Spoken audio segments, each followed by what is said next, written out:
नमस्कार। क्या आप जानते हैं छोटी दीपावली को नरक चतुर्दशी क्यों कहते हैं? इसके पीछे दो कथाएं प्रचलित हैं जो कि हमारे पुराणों में मिलती है।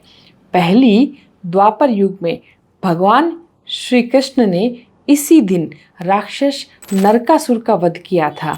ये जो राक्षस नरकासुर था, इसने बहुत ही आतंक फैला रखा था। इसी ने सारे ऋषि मुनियों की, ब्राह्मणों की और अच्छे अच्छे कुल की कुंवारी कन्याओं का अपहरण कर रखा था और यह इन सबसे शादी करना चाहता था। पुराणों में इनकी जो संख्या है वो 16,100 राजकुमारियों की है। इसी दिन भगवान श्री कृष्ण ने अपनी पत्नी सत्यभामा के साथ मिलकर राक्षस नरकासुर का वध किया। अब आप पूछेंगे कि क्या भगवान श्री कृष्ण स्वयं उसका वध नहीं कर सकते थे, तो सत्यभामा का साथ क्यों लिया? इसका कारण है कि राक्षस नरकासुर को भगवान शिव से ऐसा अमृत तो प्राप्त था कि वो किसी से भी ना मरे, लेकिन अगर उसकी मृत्यु हो तो वो किसी स्त्री के हाथों हो, क्योंकि नरकासुर ने उस समय सोचा होगा कि कोई स्त्री भला उसको क्या मारेगी। लेकिन भगवान श्री कृष्ण और सत्यभामा ने मिलकर इसी दिन उसका वध किया और 16,100 राजकुमारियों को भगवान श्री कृष्ण ने अपनी शरण में लिया। दूसरी कथा का संबंध आज के दिन सतयुग में भगवान वामन और राजा बलि के साथ में है।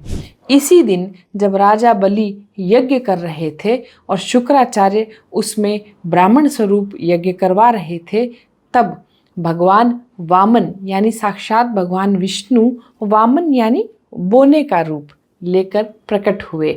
उसी समय शुक्राचार्य ने विष्णु जी को पहचान लिया और उन्होंने राजा बलि को आगाह किया कि ये वामन कुछ भी मांगे इसको देने से इनकार कर देना। लेकिन बलि, जिसको अपने आप पे बहुत घमंड था कि मैं तो दानवीर हूँ, इसलिए ये जो भी मांगेगा वामन, और क्या मांगेगा, इसकी क्षमता है, कितना इसको चाहिए, मैं तो अवश्य दूंगा। शुक्राचार्य के समझाने पे भी राजा बलि नहीं माना और भगवान विष्णु तो बलि के आतंक से सभी देवताओं को मुक्त करवाने आए थे। उन्होंने जब बलि से कुछ भूमि दान देने को कहा तो शुक्राचार्य को लगा कि ये तो सब कुछ छीन ले जाएगा। उसी समय शुक्राचार्य बलि के कमंडल में घुस गए ताकि उससे जल ही नहीं निकले संकल्प के लिए। लेकिन वामन के हाथ में एक तिनका था और उससे कौंचने पर शुक्राचार्य की एक आंख फूट गई और वे कमंडल से निकल भागे। तभी बलि ने हाथ में जल लिया और संकल्प लिया कि मांगिए क्या मांगते हैं। 3 पग भूमि में भगवान वामन ने एक पग में पूरी पृथ्वी नाप ली, दूसरे पग में पूरा आकाश नाप लिया।